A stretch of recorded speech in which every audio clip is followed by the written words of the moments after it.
Hello, everyone. My name is Matthew Nugent. I'm the host for today's Commander's Call. Thank you, everybody, for being here. We have a very exciting day.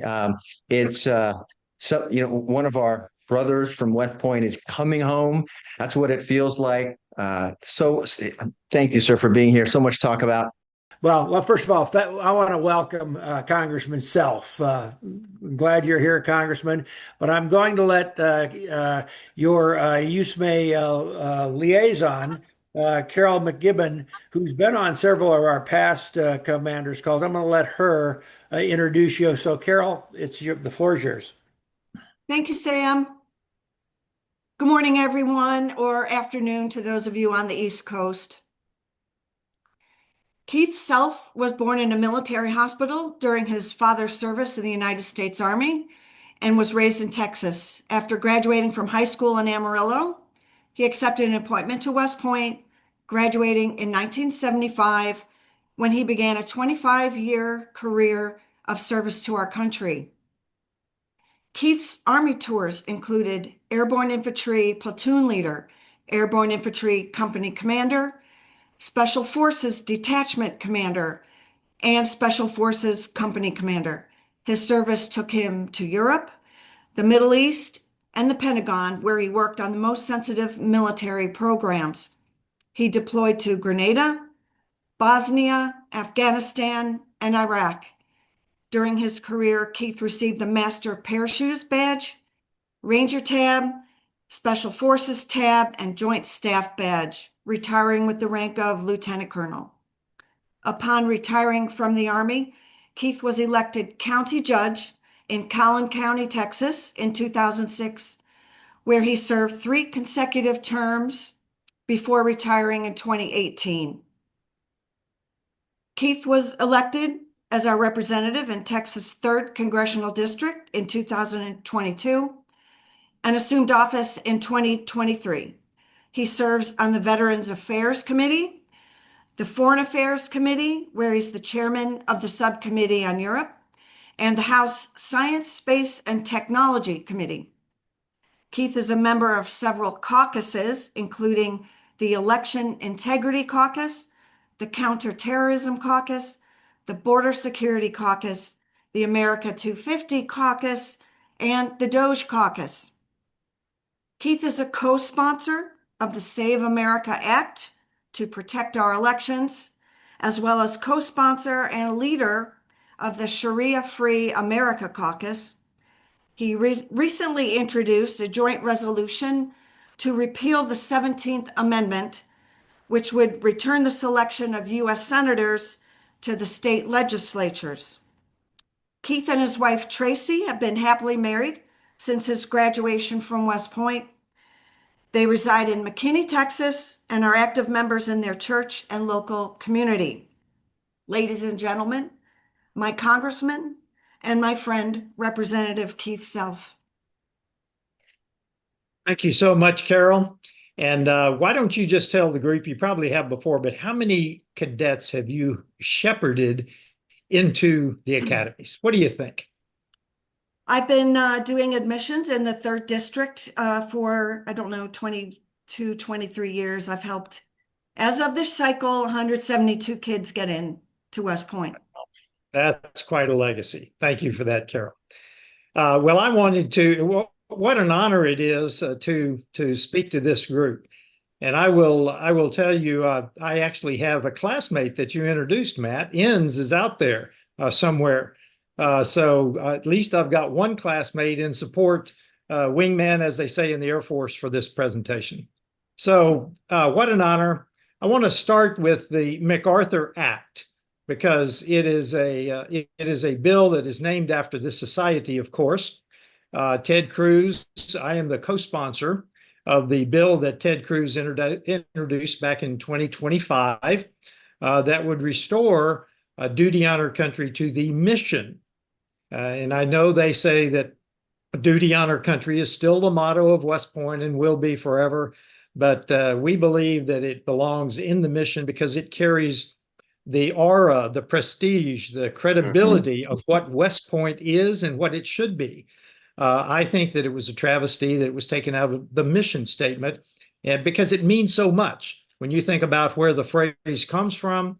One of the great West Point graduates of all time. Very proud of that. Now, let's just be honest.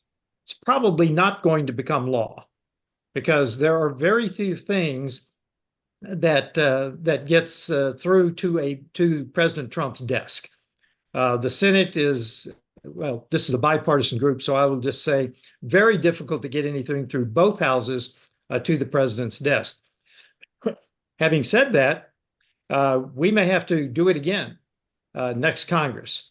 And I think we ought to continue to do it to make a statement, if nothing else, that we want our service academies to be the finest leadership institutions in the world that produce warrior leaders. And that is what I want out of our academies, regardless of the change in technology. I also want to talk to the West Pointers, and I want input on this, and you don't have to give it to me now, but I really want input on the Reconciliation Plaza. I want to know what our graduates think about the Reconciliation Plaza and the changes that have been made there. I'm still trying to get up to speed on exactly that, but I will just send that out as an action item for West Pointers to tell me what you think about the Reconciliation Plaza and any changes that were made there. I also want to mention the 17th Amendment because, look, I think everyone in the nation is kind of irritated at the Senate now because they refuse to do much of anything. So I thought it was a pretty good time for us to reintroduce the repeal of the 17th Amendment. Back in 1913, I think it was, the state legislatures and the states lost a lot of authority in the balance that was built into the original Constitution. The states were supposed to have some authority over the senator that they sent. When we made it a popular vote, the states lost a lot of that balance, the checks and balances, the federalism that had been built into the original Constitution.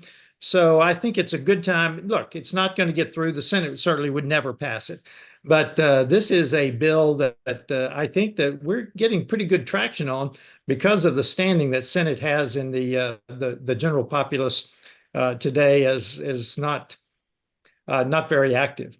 So again, it's a messaging bill, but I think it's an important one, and hopefully it will gig the Senate to do more. I would also like to comment on the Military Chaplains Act that will be heard as an amendment to the NDAA this year. I have every hope that it will eventually get through and could be actually passed into law as an amendment to the NDAA. So during the COVID period, our chaplains lost a lot of authority. There was a lot of retribution against our chaplains. And so this bill tries to codify their roles, their responsibilities, the fact that they go well beyond services. They are the spiritual advisor to the commander. It gives them legal protections for certain things. It protects them from censorship. It allows them to be the mentor of conscience for the soldiers and beyond that. So this is my Military Chaplains Act of 2025. We've been working on this bill for probably a couple of years now to get it as close as we can. It has the support of the services. It has the support of Secretary Hegseth. So I think that we have a pretty good chance of getting this bill into law as a part of the NDAA. I will tell you, we need military members in Congress. And I'm going to end with this. Now, we've got a misbalance in Congress, I will tell you today. There are like 6 SEALs and only 3 berets. And I consider that a mismatch. That is an imbalance in the U.S. Congress today. But having said that, I appreciate the military members that are in Congress for their point of view, their point of view of what the country is, what Congress ought to be about. So if you've got any youngsters out there, or even some of the members on this call, I encourage you to get involved, stay involved well beyond the MacArthur Society, and because our nation I will tell you, our nation needs to be reinforced as to the founding principles. And with that, Matt, I'm going to stop because that's all I've got to say, and I will take any questions. Thank you, I sir. love to hear Everybody. from people as opposed Yeah. to me just talking. Thank you, sir, so much. And let me preface it for those of you who don't know. I actually met Congressman Self in person a couple of years ago. There was also Jim Bowden, Jeannie Ives, and our former president, current retired Bill Prince, who's on this call right now. We met him, and we all noticed it was arresting. He was more incensed and energized about saving West Point than we were. And for me, sir, it was kind of surprising and a relief and inspiring. So he's the real deal, folks. I mean, thank you, sir. So with that, we have some questions prepared, and I have to put on my Benjamin Franklin's here, so I have to be able to see it. What did George Washington call it? I'm stalling. He says, "Service to my country has required me to need glasses." Okay. Sir, would you be supportive of including well-known medical harms coming from the mandatory COVID-19 vax into the PACT Act as, quote, presumptive conditions, unquote, to get VA medical care for veterans as of done with exposure to burn pits, Agent Orange, et cetera? Sir? That's an interesting question for sure. Everybody probably knows that the PACT Act was the largest expansion in dollars in veterans' health care in 50 years, probably. So I serve on the benefits side of the VA committee. So this has been a major conversation along with lots of bills. In fact, we've probably got 60 bills that have been put into one that we're going to be hearing soon, to include the Richard Starr Act. So the question is, well, a little bit of preference. 300 and whatever we got, 50 million Americans, most of them support veterans.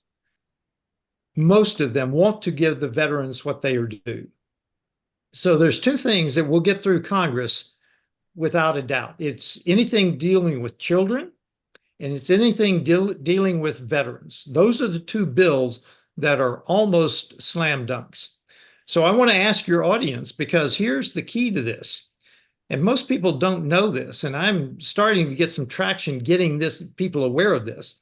I serve on the benefits committee. So every new program that passes through the VA committee that adds money to the mandatory side. Now, I'm not talking about the discretionary budget for the VA department. I'm talking about every new bill that we pass through Congress for veterans benefits. We have to find a pay for. We have to find a pay for. So the only pay fors that we can find are veterans related issues. So the 300 million to 350 million people do not pay for new veterans programs and would not pay for this. Veterans would pay for this. So we normally do things like we extend the home loan fee, which gives us about $2 million a day. It's supposed to expire. Well, we simply extend it. So that gives us about $2 million a day for a pay for. We're working right now to cut down the tinnitus and the sleep apnea benefits to pay for perhaps the Richard Starr Act, because the Richard Starr Act is 13 billion or odd. Maybe that's the 7 billion. We're looking for 13 billion. So I want to, that's the case. So if we add these COVID, which I'm not arguing with, how do we find a pay for within the 2 million veterans in America today? Because the 350 million Americans are not paying for this, or are not going to pay for this. 2 million veterans are going to pay for this. And I have one example that I use. We have been asked just recently to take benefits away from disabled veterans to give to widows of veterans. That's the kind of decision that the VA committee is asked to consider. So I would just ask your audience, how much are you willing for veterans to be charged to add this to veterans benefits? So this is a thorny question. It's very hard to have a yes or no question. The way I put it is, what less noble program, or a program that is no longer needed or has expired, what are we going to take from to give to a more noble program? And that's the way I put it. So thank you for the question. Thank you, sir. And that was a great answer, very informative. Here's another one. Sir, would you support requiring the military to obtain a form signed by a military member showing the member gave informed consent before being administered an emergency use authorization vaccine like the COVID vaccine, as the VA is required to get from veterans before prescribing to veterans certain drugs? Short form, absolutely. Yes.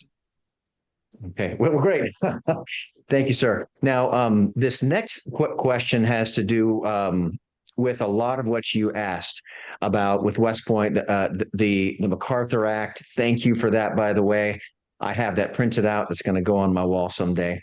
I need your autograph on that, or our next visit, perhaps. This comes from James Atticus Bowden, West Point class of 1972. He is the one who thought of the idea of the Duty on Our Country Commission proposal, and he thought of the name. Okay, so he writes, we briefed you on our proposed Duty on Our Country Commission to do a deep dive on all the service academies. We briefed Undersecretary of War Tata on August 14th, 2025. We've heard nothing since. If the Department of War doesn't want to pursue the Duty on Our Country Commission, should Congress pick it up or not? Yeah, I think that's a great issue because it is an issue, a broader issue across society today. I probably ought to dig that out and take a look at it again. I think that's a pretty good idea. Sir, are you going to be in Washington, D.C. the week of the 20th to the 24th? Of July?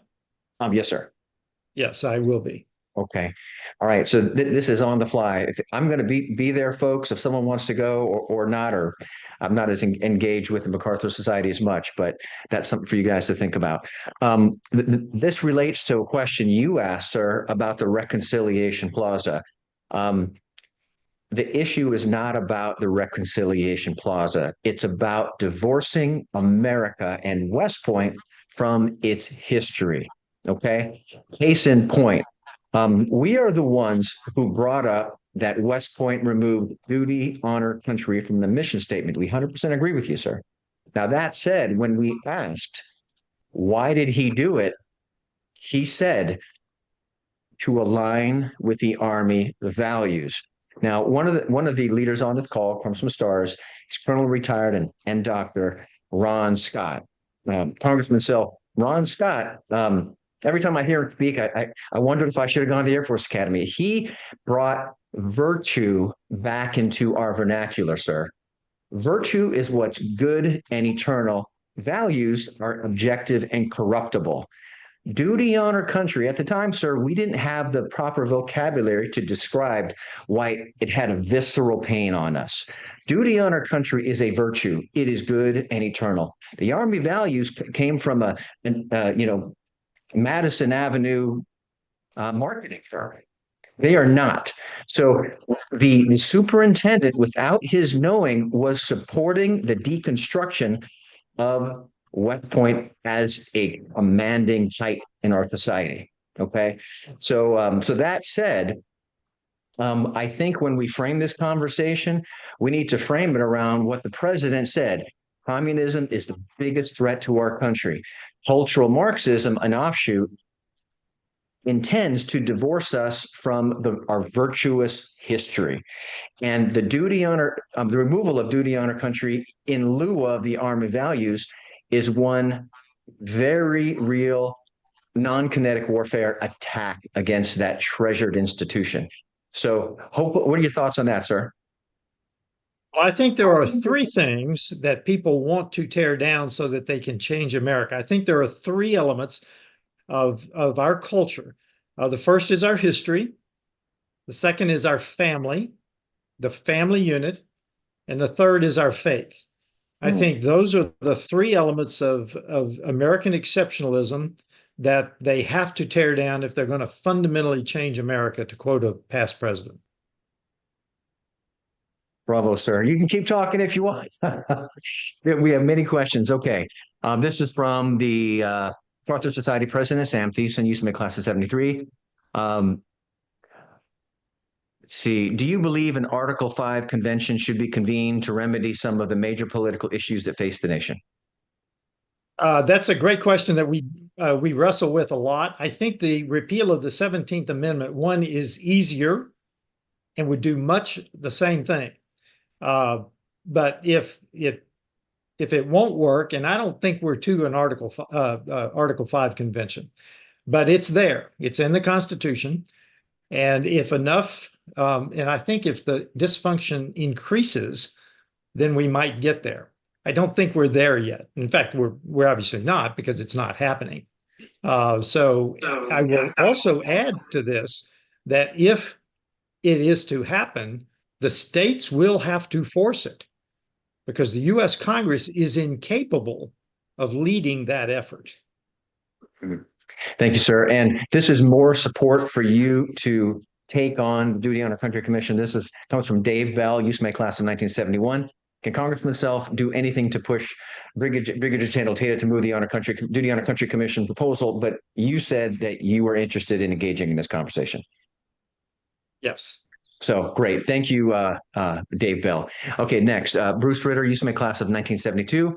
I believe that there is a Sharia law community in Collin County, Texas. How did this happen? What can be done to make this go away?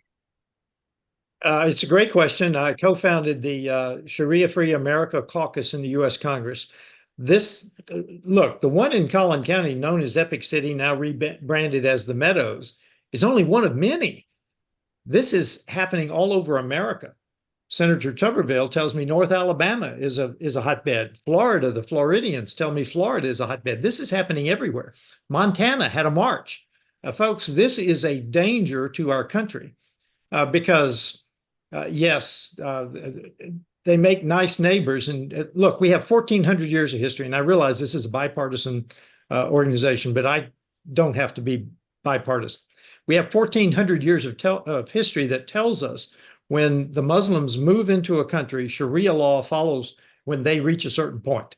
And it will come here, and they have every intention of bringing it here. So that community, we continue to do what we can. But really, this is the key point. The states have the authority over that. Look, Scotty Turner in HUD is looking into it. We've hopefully have a DOJ looking into it, but that's a federal level. The real power, the real authority in these communities reside at the state level.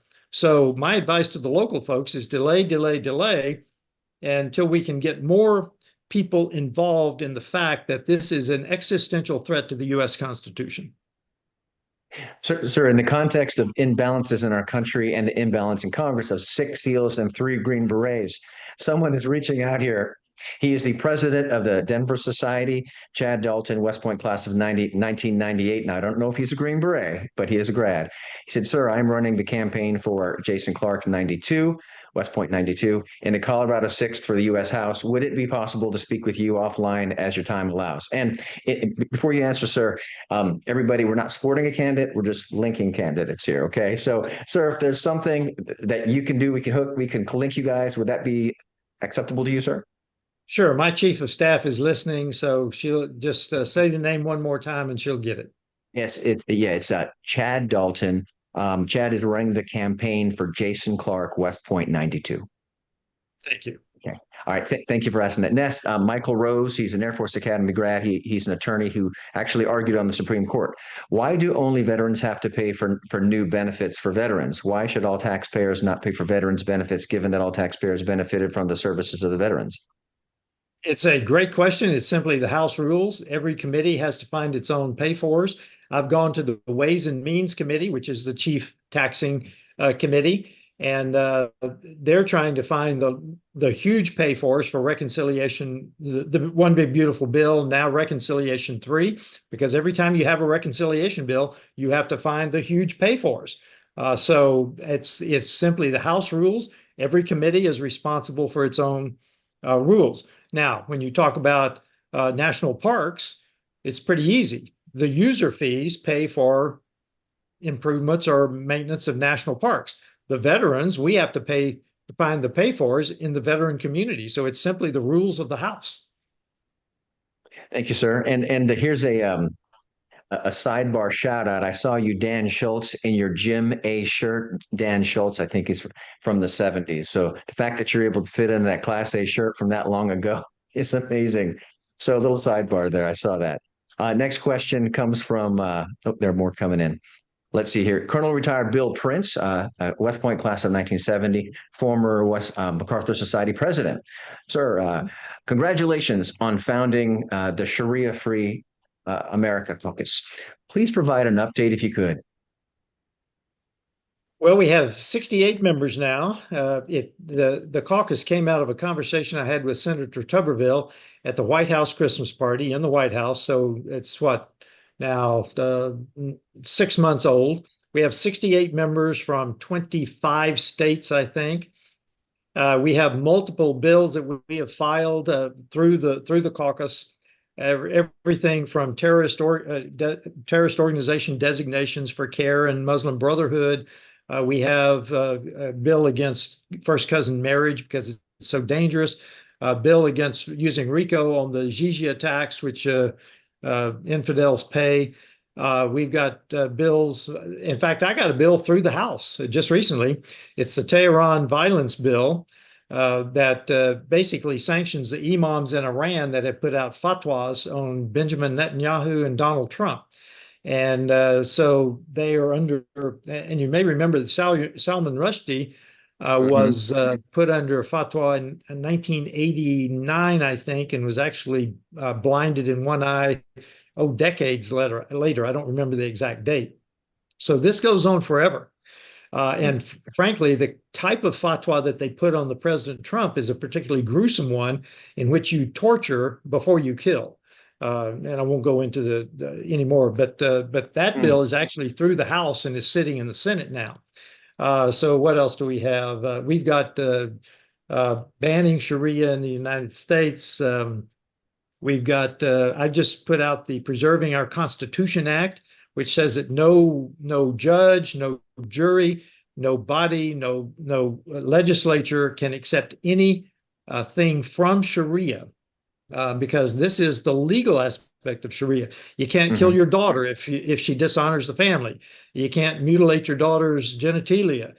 You can't if someone wants to leave Islam, you can't kill them. So it goes on and on. So we can't accept any of that. So what's happening in the mosques is one marriage is recorded with the county, totally proper under U.S. law. It's the other 3 marriages that happen in the mosque that we simply don't know about. So it's things like that. The Plano police told me they have never been called to an unattended death for the county medical examiner to simply see if it was a proper death or not. So we know that they are burying Muslims, and everybody dies. I mean, that's not the problem. But there is an American law that you need to follow for the medical examiner to come and look at the circumstances. It's as simple as that. And they've never been called to the Muslim community, which is huge in Plano. So on and on. Those are the bills. Those are the types of bills that we have. And I could go on. There's lots of them. Wow. Congressman Self, we are ladies and gentlemen here, and we strive to be. But the gruesome fact is it is a form of warfare, and it is a form of invasion. And I think I speak on behalf of all of us, sir, when I say thank you for what you're doing. And for those of you here who are meeting Congressman Self for the first time, this is what we visitors experienced. A man who's fully engaged physically, emotionally, intellectually, spiritually into preserving our country. Thank you, sir, so much. Wow. Some of that is hard to stomach. Okay. All right. Let me let's see here. Okay, this is from Chris Polianese, Colonel retired USMA class of 92. Regarding candidate recruitment of veterans, one of the challenges I and a number of other friends have seen is that many or most seem to run almost solely on their being a veteran, both sides of the aisles. Quote, I'm a veteran, you should vote for me, unquote. How do parties do better than to, quote unquote, train candidates to have more policy depth? That is a great question. I really applaud that question because people ask me, well, through my first 2 terms, they ask me, what is the biggest surprise you have in Congress? And I say, my biggest surprise is people run on certain things. And then when they get to Congress, they don't vote as they told the people they would. So that is a great question. It's all a matter of vetting at the local level. You've got to ask the questions to find the depth of your candidates. I can tell a story. The first time I got into politics, there was one certain lady. She had a couple of ladies there. They sat me down and grilled me for like 45 minutes. So you have to take the time and the trouble to vet your candidates. So you cannot accept the fact that simply because they're a veteran, they have any depth whatsoever. In fact, well, yeah, I'll leave it at that. Thank you. He's hammering these questions, guys. He's knocking them out of the park. Anyone else inspired by this? Give me a thumbs up or a signal there, because this is great, sir. I'm not supposed to run the meeting, but I'm engaged with what you're saying.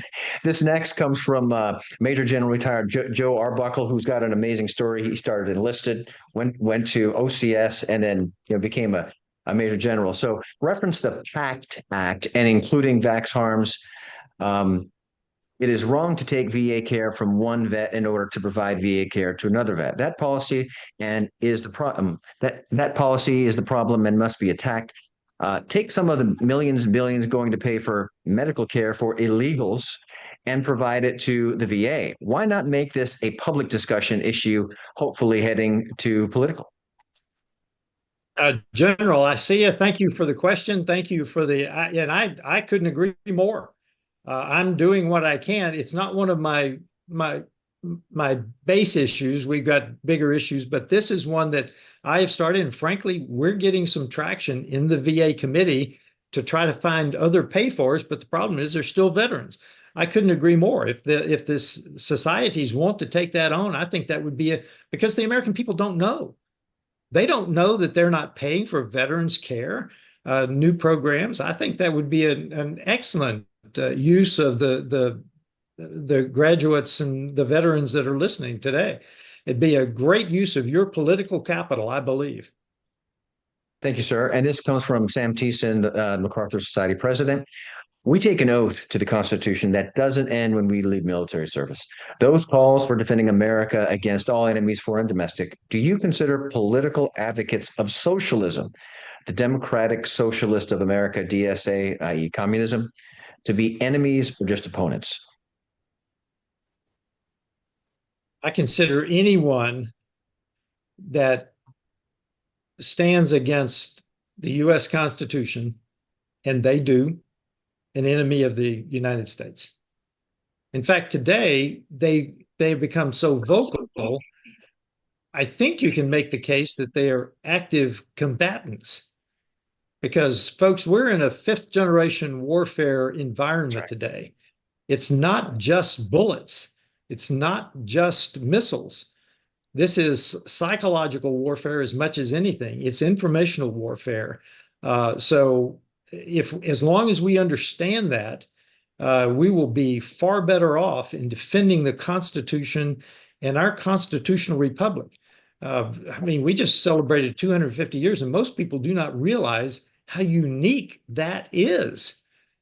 But we are engaged in a battle, an existential battle to protect the constitutional republic, this long-going experiment in self-government.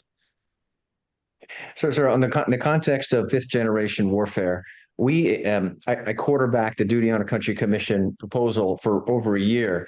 And at one point, and many of the people on that team are here on this call, we asked, what is going on at all the academies? The Naval Academy, West Point, and the Air Force Academy got it the worst.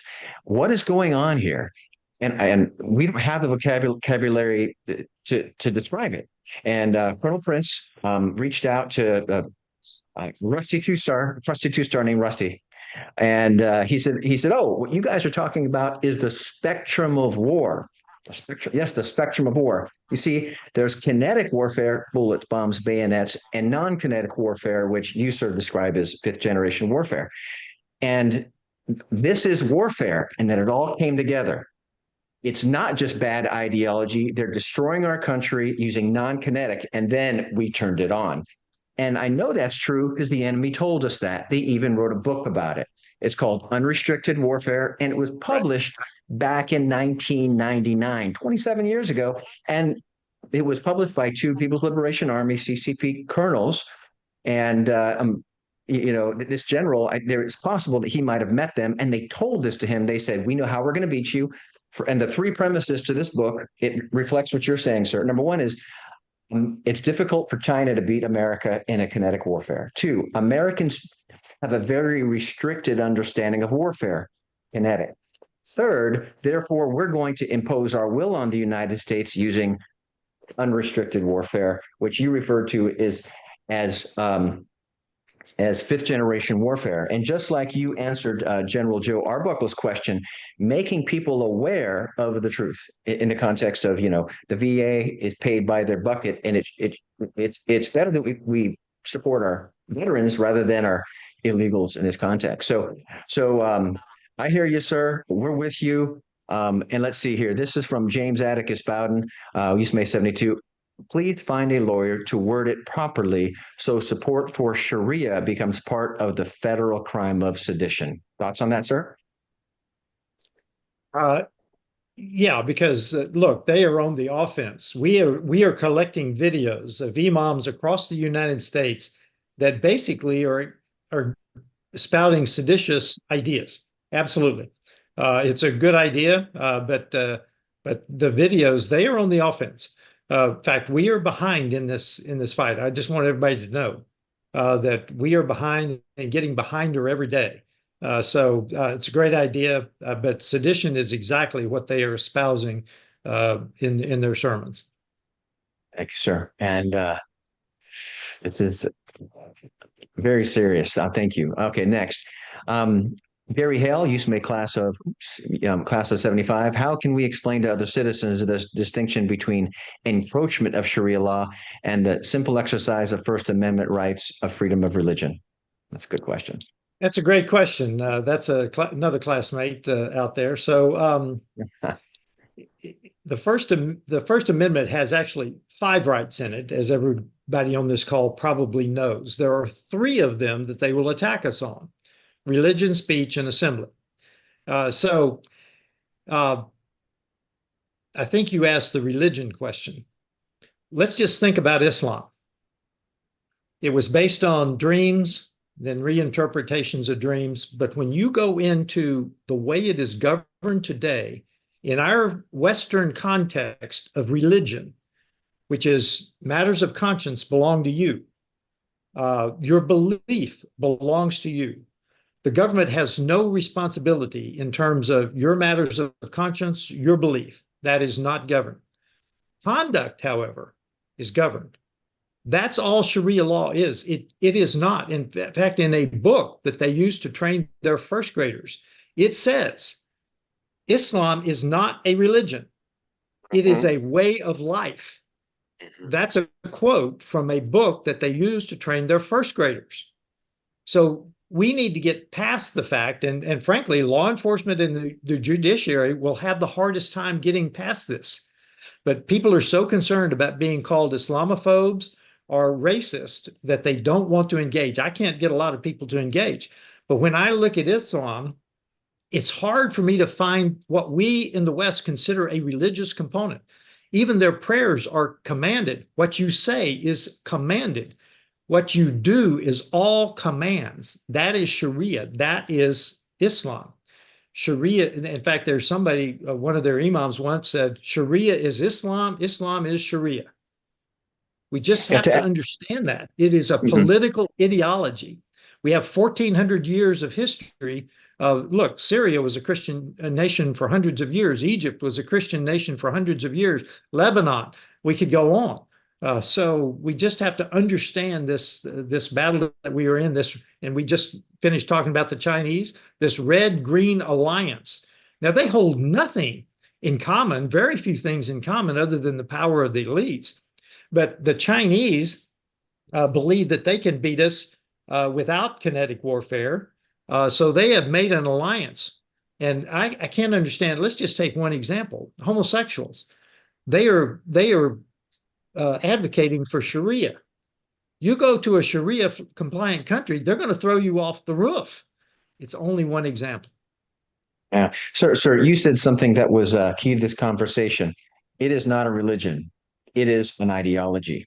It is a John Dodson, who's I think class of 70 on this call. He said, Matthew, sure. No, he said Islam is a power structure. It's a power structure. It is not it's masquerading as a religion, but it is truly a power structure. So, with that said, maybe that's the way, a proper definition, not redefined, but an accurate definition. So thank you, sir. So, before we get too far on of taking advantage of every minute of your time, sir, as a small token of appreciation, I'm pretty sure you have one of these coins already, a MacArthur Society coin. I think I do. Okay. And Yes. that's why I've got something I'm sure you do not have. MacArthur Society socks. So, I'm going to send this to you as a small token appreciation made by an American company owned and founded by a West Point alumnus. It's a Thank little you. something. I am wearing them now. Just take my word for it. I can't put my feet to the camera. So it's just something little. So when you're in the halls of Congress and you're arguing for the resurrection of duty honor country at West Point, please wear these socks on one of these days, and we'll be with you. You're already in our hearts. So that'll be sent to you. I'll reach out to Carol and get that to you, or maybe even if we see you in DC, we'll see. Bring them with you. All right, thank you. So we've got a lot of questions here. This is from Mike Rose. How can we receive a copy of the exact House rule that requires veterans to be the only source of funding to pay for, quote unquote, additional benefits to veterans? We need to have that rule to know what exactly to push change. Sir, Michael Rose, okay, he is a real deal attorney. He's actually working with the Air Force Academy right now. Do you know who Mike Rose is? Okay, yeah, he can help, I sir. don't know. Yeah. Okay, Okay. Good. he can help. So my chief is listening. We will get Okay. that to you. I hope it's actually in the House rules, because I've never asked that question. Okay. So, and sir, he's quite capable. Next, Dick Klein, West Point class of 67. How do we fight the socialists cloaking themselves in the First Amendment? I think you fight them by reminding people of what the country is. I think, and that's part of what we're doing with Sharia as well, is the good of America, the virtue of America. Look, capitalism, in fact, our whole society is built on individual freedom, the value of the individual, and this idea of the individual, not greater society. We build a good and great society based on good and great people who have freedom. So I think we fight it with the better angels of America. That's the way I would say to fight it. Now, look, Okay. you've got to point out that frankly, communism, you could use the figures killed in the 20th century by dictators. You could go on, but frankly, people need to understand what we've lost is, and I just read an article about the declining support for capitalism, for free markets. So we have to point out that there has been no other engine of prosperity, peace, and freedom than free markets around the world for the hundreds of years, and yet we are losing support for it in the United States. Yeah. Sir, we have so much relatability here. Of course, duty honor country is political because it supports our country. It's apartisan, though. It's apartisan, but it is political. So here's a question from the president of our sister society, STARS, Colonel retired Ron Scott, Air Force Academy 73. How do we manage and address service academy loss of cadets and midshipmen to the NIL portal competition? I'm not sure I've got a good answer for that one. I will tell you, we're working on this bill called the SCORE Act in Congress today. And as I look at this SCORE Act and as I read the details in it, I think of the old Milton Friedman quote: "You put the federal government in charge of the Sahara Desert, and in 5 years there would be a shortage of sand." I think the federal government can screw it up faster than anything. I know what we're trying to do. My only ask in the SCORE Act is to protect our younger people. Don't let 11, 12, 13-year-olds sign a contract with anybody. But I don't know where the SCORE Act's going. I don't think it's moving right now, but I don't have a good answer for the question, Matt. Thank you, sir. Trump has actually gotten in on that a little bit. I mean, Yes. of all the things, I'm kind of surprised, but it has to do with our youth and our colleges. Because some of those will bankrupt colleges. It's like a true democracy is is a failure. Is going to lead to failure.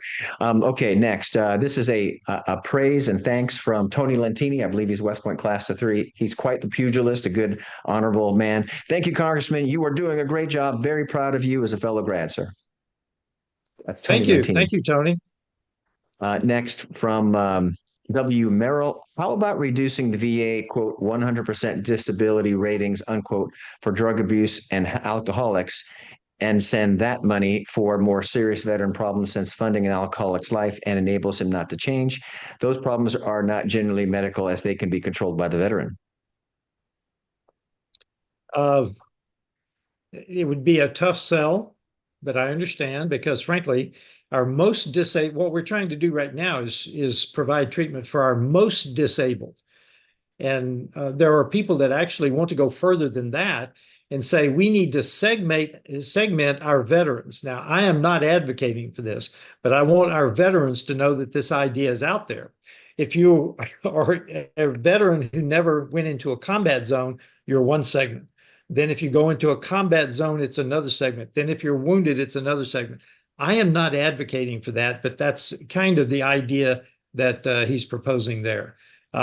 It would be a tough sell, because addiction is also tied into our suicide rate. So that's a more complex problem, I think. Okay. Sir, here's a question on a topic I am only now become familiar with in this question.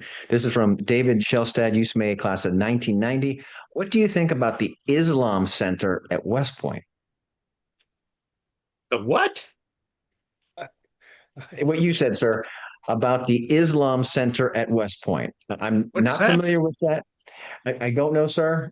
Cindy, if you can pull something up. Actually, Jim Wyman, give me a thumbs up if you have something on that question. Yes, can you hear me okay? I can, Jim. Go ahead.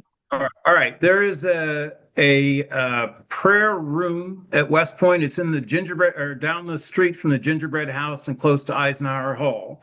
But there's a floor in that building for a Hindu prayer room and an Islamic prayer room. That's all we have now. And I am doing research on how far along it is and what the future is, but I don't have any more information than that there's just a prayer room. I was not aware of any special affinity group. Sir? Well, let me know when you find out, please. Okay. Yes, I will. Now, the real danger is if a plot of land is dedicated to be a mosque, a masjid, then that's dedicated to Allah, and they'll never give it up. They'll never give it up willingly. So what we should be, how would we compromise our openness to religions in this country is to allow for places for worship and gathering, but not dedicate land to an actual mosque. That's where I want to draw the line, but I'm still just in the beginning part of my research. So I will report, and I'll report to you, sir. Well, this brings up a point, Matt, that I need to make, and it's a concept that's known as the intolerance of tolerance, I believe, is the official term. Our tolerance as a society, because we're a very open society in many ways, our tolerance will allow the intolerant to take over if we're not careful. What are we willing to fight for, to sacrifice for? We have to remember that our founders dedicated their lives, their fortunes, and their sacred honor to even make this experiment possible. So we cannot allow our tolerance to allow the intolerance of Sharia or anything else, communism, to take over. It's a real danger. We can be too soft, is the way I would put it, but we have things that are worthy to be defended. Sir, having things worthy of to be defended, I 100% agree with you. That has been taken out of entire our public school curriculum. Secretary Hegseth and David Goodwin talk about it in the book Battle for the American Mind. I'm sure you've read it. I actually got mine. I met with David Goodwin, a tremendous human being. He's the co-author, brilliant. Like you said, sir, we're behind. So, Matt, let Um, me interrupt here. Why don't we yeah, bring the formal part of this to an end and ask the congressman to stay on for the informal part? yeah, And so, if you want to draw this to a close, and then yeah, we'll go informal, and people can just ask yeah. directly, raising their hand. Yeah, Congressman Self, let the record reflect that this is the first time Sam has ever had to stop me. Usually I'm the one watching the clock. But like I said, sir, we want every minute of you that we can get. Before we go to the informal session, I want to let everyone know, thank you for attending. These are real issues. God bless you, Congressman Self. Thank God for your life, for your family. You're the real deal, Holyfield, sir, and all your staff. Carol, thank you for being on. Last time we visited, we met your district lead. He's amazing. He spent some time with us. We appreciate that. And listen, folks, as you know, we have to take trips to DC. We are very fortunate to have some people who pay for that on their own, but it's difficult to do, and it's not sustainable long term. The fight for liberty, for maintaining duty, honor, country as virtues of West Point is one worth preserving our entire lives and beyond. So when you invest into the MacArthur Society, of course, it's tax deductible. You are investing into a great cause to preserve not only West Point, but commanding height for the heart of our country. So you can go to MacArthurSociety.org to make those donations. For some who want to maybe make a large donation, you can reach out to me through the society, mission@MacArthurSociety.org. That's mission@MacArthurSociety.org. I love engaging. Our donors and talking with you one on one. So with that, I'm going to hand it over to the president of the MacArthur Society, Colonel Sam Thiessen. Sir, the floor is yours. Well, thank you, Matt, and thanks for moderating this, Matt. You do a great job. Thanks, sir. I did let you go a little bit longer than you usually go, so I know you had to, Sam. We should yeah. have stopped 20 minutes That's ago, okay. but That's okay. Bill's on, and Bill had to take his wife to a medical appointment, but he's back. And Bill Fletcher, if you can speak up, you've got your hand up. Go ahead. Yeah, thanks. I actually did catch you, Carol, for the intro. Thank you so much. It was excellent. Thank you for participating and helping us get Representative South. And Rep South, Marshall and Hillary were fantastic in helping coordinate this. So we always appreciate the staffs, and I know you do too. And I wanted to thank them publicly for helping us get this, get you on. You were fantastic, by the way. I caught the whole thing on my phone driving back from the doctor. So that's good. My wife's a little bit miffed. I should have been with her, but I'll catch her in a minute. She'll still be at the house. Uh, but we are a 501c3, nonpartisan. We're not political. We pick policies, and Representative Self put some really, really good policies forward. I think we should, as a group, we're going to take a look at some of them that we can do because they are, in fact, nonpartisan. James Atticus Bowden has this Duty Honor Country Commission thing, and I know he's going to get it to your staff. Jim, I will get you Hillary and Marshall's email so you can email it to them so that Congressman Self can have it. Thank you, guys. It was really fantastic. I'll pass it back to the president. Thank you very much, Bill. Appreciate it. Bill's our VP for Legal Affairs, General Counsel, and he's also the Chief of Staff and does a great job, particularly with these commanders calls, Bill. Thank you very much for setting this one up. I'm going to ask several folks, people that I've worked with for a while now. I'm going to go to speak if they would. General Valley, as our past president and current chairman of the board, if you have anything to say while we've got Congressman Self on, please do. You're muted, sir.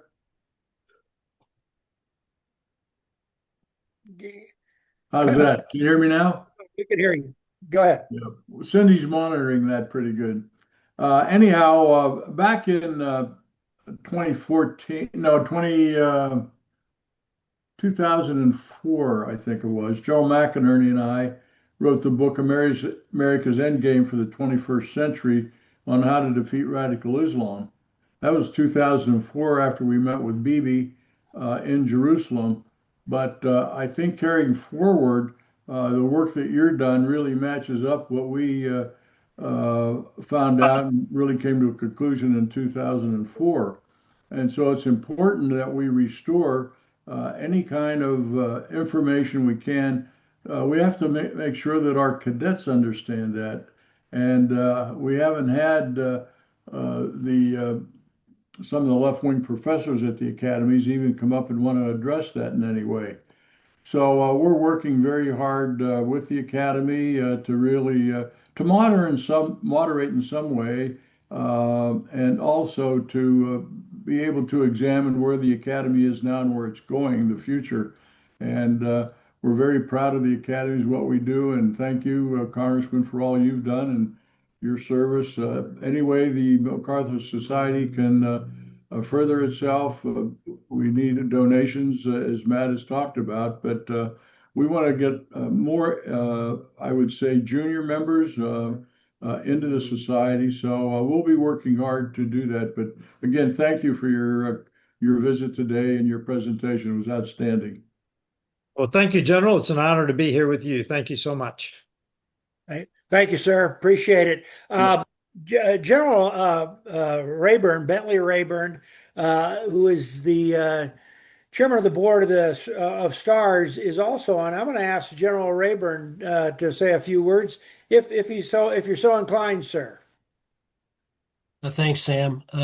Congressman Self, you're such a busy man, you probably wouldn't remember, but you had stepped out of your office when yes, we I were there remember. with General Zais, myself, Mike Rose, and and Charlie Rash from West Point, and we ambushed you in the hallway, and we were in our very short visit. We were very impressed, as we knew we would be, and we were just very fortunate to have had a few minutes to talk to you, talk about what we were passing on to some of the other congressional delegations, and we handed you and your staff a copy of our position papers, one of which, of course, was regarding the COVID vaccine remedies and so on. And we really appreciate your support, not only for West Point, but for all of the academies. We all seem to be facing a lot of the same kind of issues of varying degrees. We've got a good board of visitors now at the Air Force Academy, and so we're looking forward to really moving forward on some of these essential and central issues, because it takes, as you well know, it takes uh, a lot of input from people who the senior administration will listen to, and that's obviously oftentimes a strong board of visitors. So thank you again, Congressman. Appreciate it so much. Absolutely remember that meeting, and it was not an ambush. It was just a fortuitous meeting. Yeah. Thank you, General Rayburn. That's good. Bob, I'm not ignoring you. Before I get to you, Bob is my classmate, Bob Skyver up there, 73. I want to go to another guy from class 73, but he's Air Force Academy. Dr. Scott, do you have anything you'd like to say? Colonel Scott. Thanks, Sam. No, I just was honored and privileged to sit in and listen to this great conversation. A lot of work to do, and we're blessed to have great partners with the MacArthur Society and the Calvert Task Group in particular. So anyway, Congressman, thank you very much for sharing your time with us. You bet. Good to see you, sir. Keith, you're going to have to listen to the American threat to the American Creed presentation that Ron and well, a number of folks on this call have been participants, presenters on, but Ron and Mike Rose put this together. It's really outstanding. It's on our website. So and it's an hour long, so you may not have the time, but if somebody on your staff can view it, I think they'll get a lot out of it. It's outstanding. Bob Skyver, are you still there? Your hand came down. Uh, if not, we'll come back to you. Tony Lentini, who's on our board of directors, and he's class of 71. You've got your hand up, Tony. Go ahead. Yes, sir. Congressman, first of all, I just left Texas and moved back home to Louisiana. And I wasn't in your district, but you're doing a great job. And secondly, do you have any insight into why the current superintendent, Lieutenant General Gillen, is still there? Because I think there were many instances of malicious compliance. I think what happened when Secretary Hedgeseth was running and the Public Affairs Office, which can't do anything. I was in public affairs without approval, said that he had never applied to West Point, and I don't know why he's been there as long as he has. I personally have run into some issues with their public affairs department on disputing some editorials that I've written about West Point, and I just want to know if you got any insight, because I think there still needs to be changes there and in the faculty at West Point. I don't have an answer for you, Tony. I don't know the inner workings of how and who they assign as superintendents of the academies. I've heard those concerns, but I have no inside information for you. Thanks. Yeah, let me just interject there. Tony, you bring up a really good point, because you talk about malicious compliance, and Congressman Self is interested in finding out more about Reconciliation Plaza. By the way, General Vallely's class was a host of Reconciliation Plaza, I believe, and that was there were things. I think the whole thing has been taken down, and the superintendent at the time, Gilland, was very enthusiastic. It seemed to me he was very enthusiastic about supporting DEI and the removal of Lee's portrait in his statue. But when it came time to reverse that, it didn't seem quite as supportive. And that to me is a sign of politicization of the academy. So that's easy for you to say. Yeah, that's right. Hard for me to say.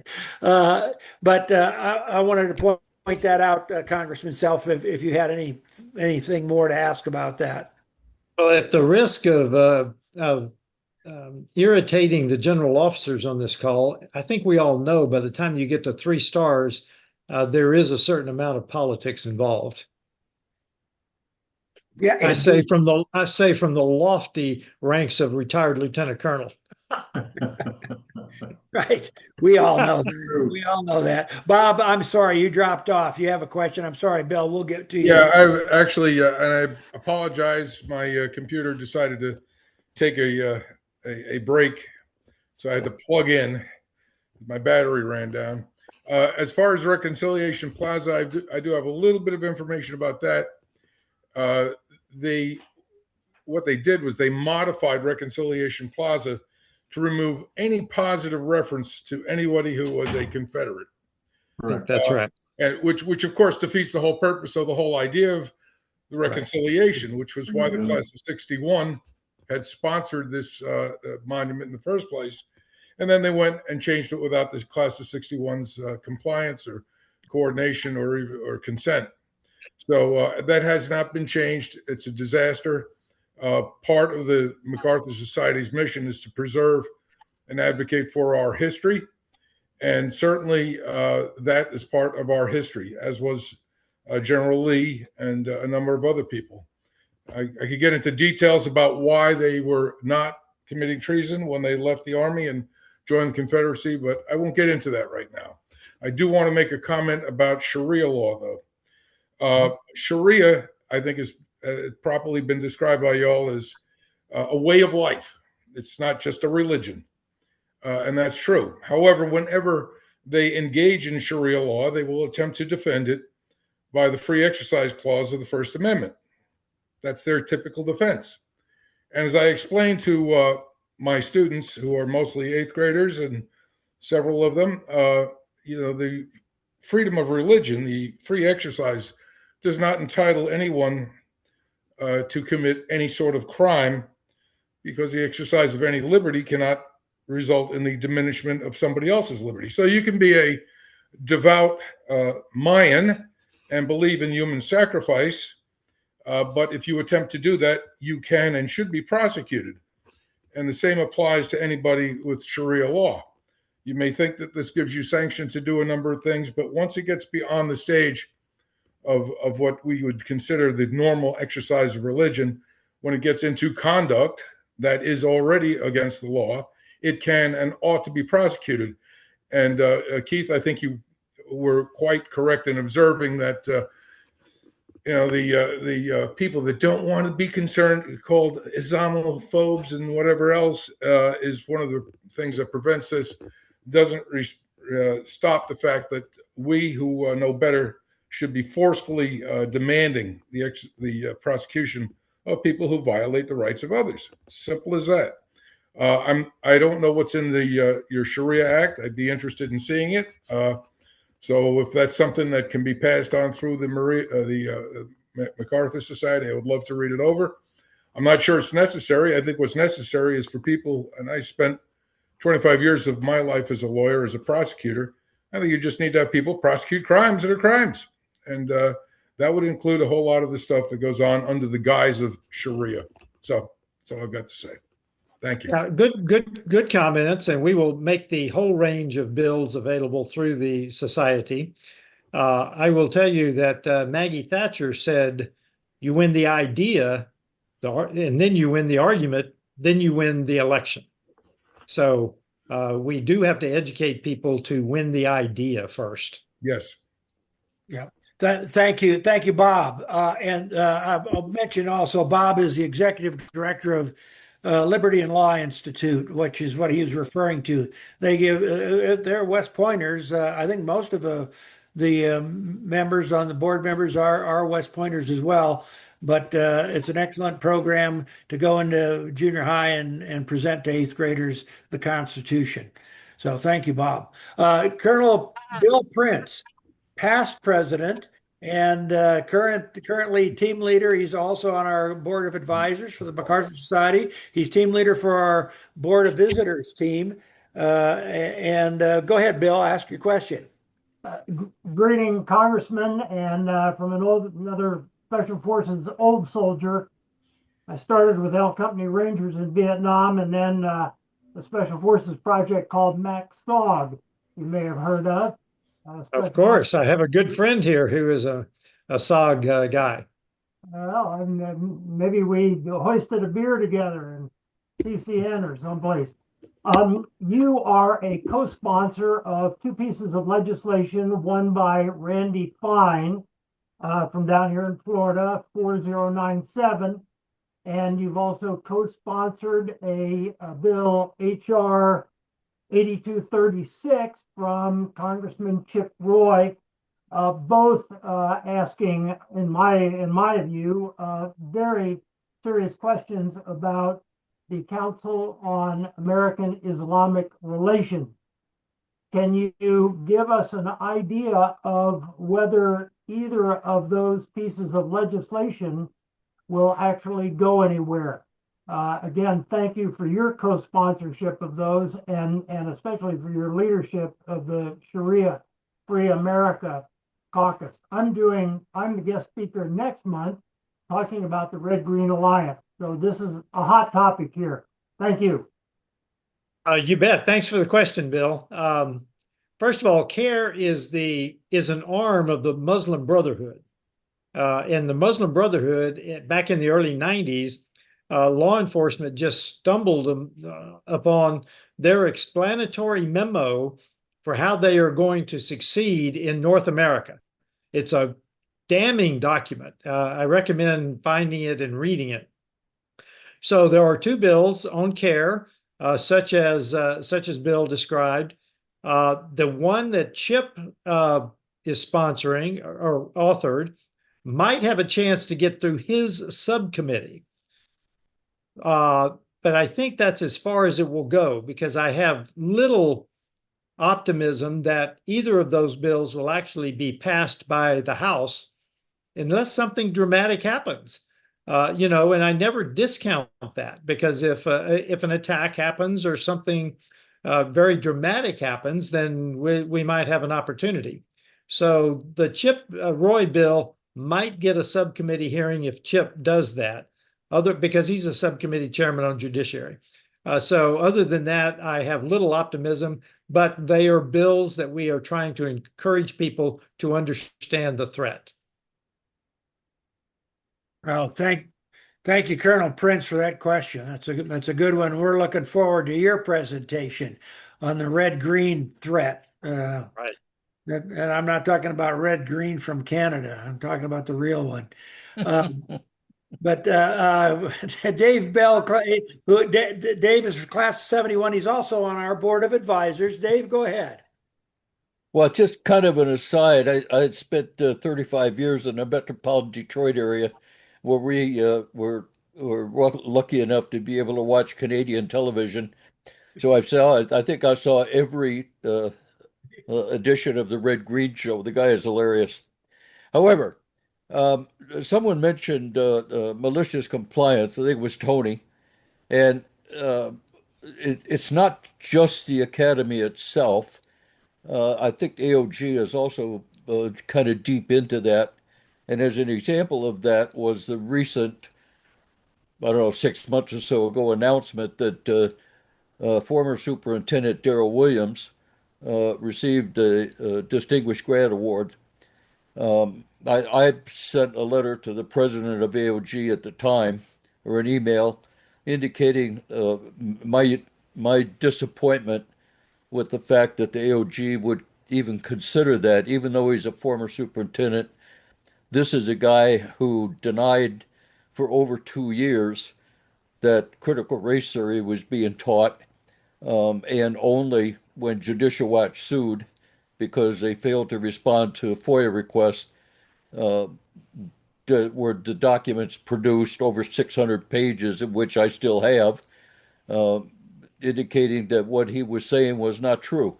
So here's a guy who does not respect the honor code the way the rest of us do, yet they honor him at AOG. No question, just a comment. Thanks, Dave. Thank you. Chris, what class are you, Chris? I'm going to go ahead and ask your question. Class of 92. And thank Congressman Self, thanks again. This is the second time this week I've been on a Zoom session with you. I was with Debbie's session a couple days ago for the Republican Party of Texas. So most of this is just some background info. I've been kind of keep my finger on the pulse of the leadership at West Point. So a couple of names. So there is some rumors going around, and I haven't been able to find it credibly, that General Gilland, Steve Gilland, has actually retired and is serving as a superintendent in a retired capacity. And I'm not sure how that's working out. He could be on terminal leave. I'm not exactly sure, but if you Google it, it'll come up. Unfortunately, it's not coming up in any kind of highly credible sources like a DOD or DOW or Army message or something like that. And that was a couple of weeks ago. You saw that the commandant has been named. The dean has left.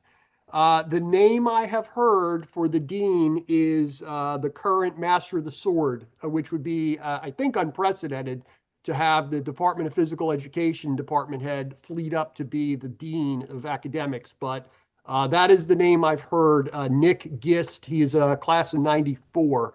I can tell you this: I've had some classmates. I had a number of classmates who were department heads there, and when I talked to them, they were reluctant to step into the role of being the dean.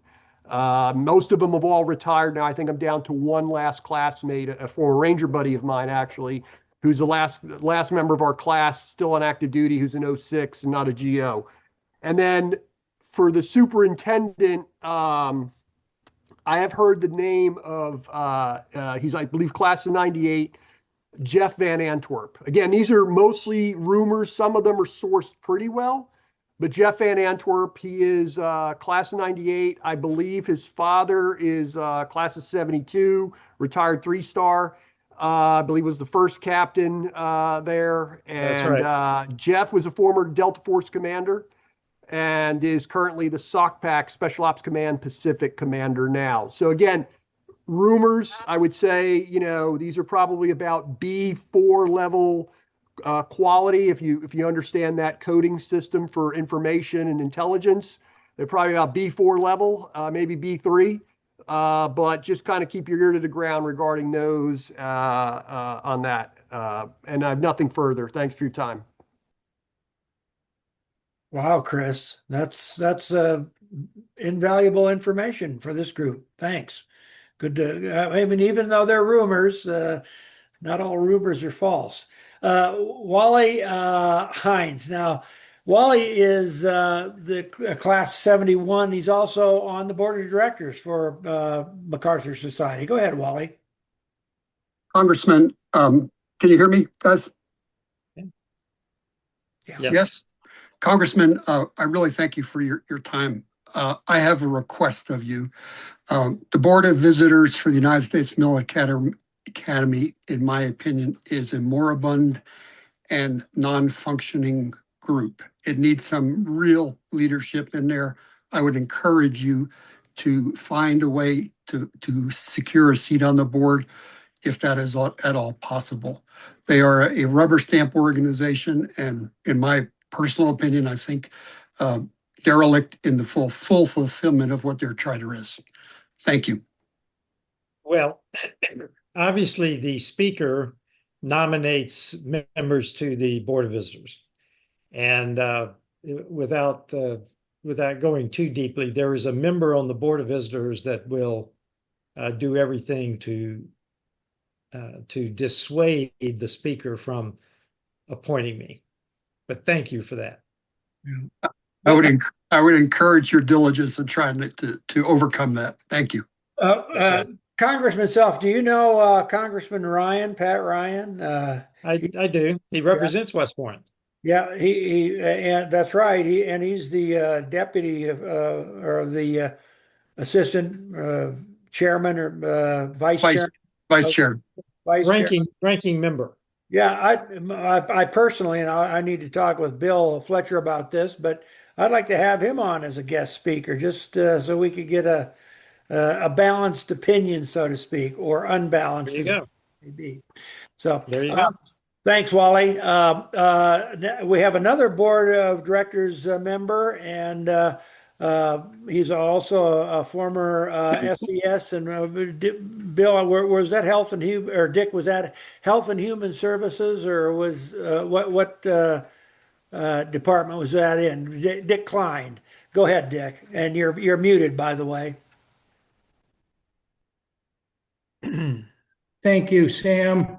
Yeah, I was actually in the transition from HEW to HHS, which was a chaotic time. My question or my comment to Congressman Self is, first of all, thank you for your work. And but it seems to me that we as a country have to come up with a unified theory, a unified platform for combating the efforts to overthrow our country. The Chinese, the Islamic people, the socialists within the country. I look at New York City and I shake my head. It seems like as we confront these issues one at a time, we're sort of in a whack-a-mole mode of trying to beat them back. At the same time, governors are fighting the acquisition of farmland.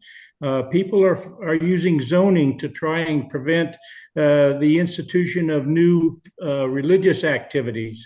But it seems to me that we don't have a unified approach to battling the people and the philosophies that are trying to overthrow this country of ours. Yeah, it's a great point. We are a land built on freedom. We're built on the different levels of government, federal, state, down to the local. It's a great point. I think it would be very difficult to accomplish, but if the societies want to take it on, but they have a marriage of convenience too. The Red-Green Alliance is a marriage of convenience. They don't share anything other than the lust for power. So it would take everything from local authority, which is the zoning that you talked about, to the state authority, because locals can't preclude anyone from buying land. That's a private property issue. So that would have to be a state issue, and then the federal issues are the ones that set the environment for the entire nation, as you know.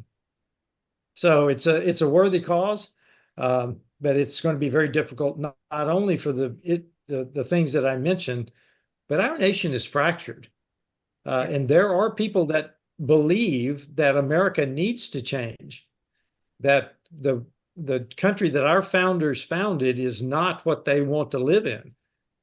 Whether they truly believe it or whether they're being fooled that there is a utopia to be had, I don't know. But our country is fractured in this very issue. Amen. Thank you. Yep. Thank you.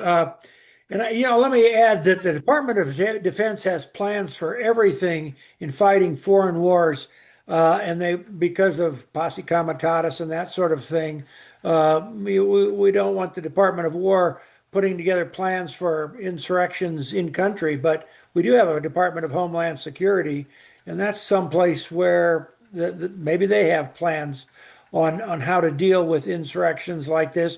And maybe we don't want the Department of Homeland Security involved in that. I don't know. But I just throw that out there as something to consider. Dan Schultz, you're the class of 78, I believe. And also you have a hand in the precinct strategy, or you had a hand in it. So go ahead and ask your question, please. Yeah, hi. Thanks, Congressman, for being here. I want to ask you a question about your whether or not you are optimistic about the future after these primary and general elections that are taking place right now, the primaries. I've been tracking the primaries, and I tracked them over 50 years. And in the case of the Republican Party, 97% of House members with an R after their name win their primary over the last 50 years, 95% of U.S. senators, and between 90 and 95% of state legislators. And so far, 96% of state legislators with an R after their name have won their primary. Only 2 members of the House have lost. Only 2 members of the U.S. Senate have lost. And so there's no drastic change in the makeup of the U.S. House and the U.S. Senate, I'm not very optimistic about the last 2 years of President Trump's presidency in terms of getting anything done meaningfully. For example, like your House Sharia law caucus, why isn't every member of the U.S. House with an R after their name a member of it? It's puzzling, isn't it? So I'd just like to know, based on what I've said, I'm not optimistic. Are you? But before I do that, I have one other question. I saw on your bio that you were in Grenada and you're a Ranger. I knew a guy who was in the Ranger Battalion who jumped into Grenada. I talked to him on the phone. I served with him at Fort Sill. Did you ever know a guy named Hank Salas? Salice. That's it. Thanks. I did not go in with the Rangers. I went in with the 82nd, so I didn't jump. We air landed after the Rangers cleared the airfield, and I do not know Hank.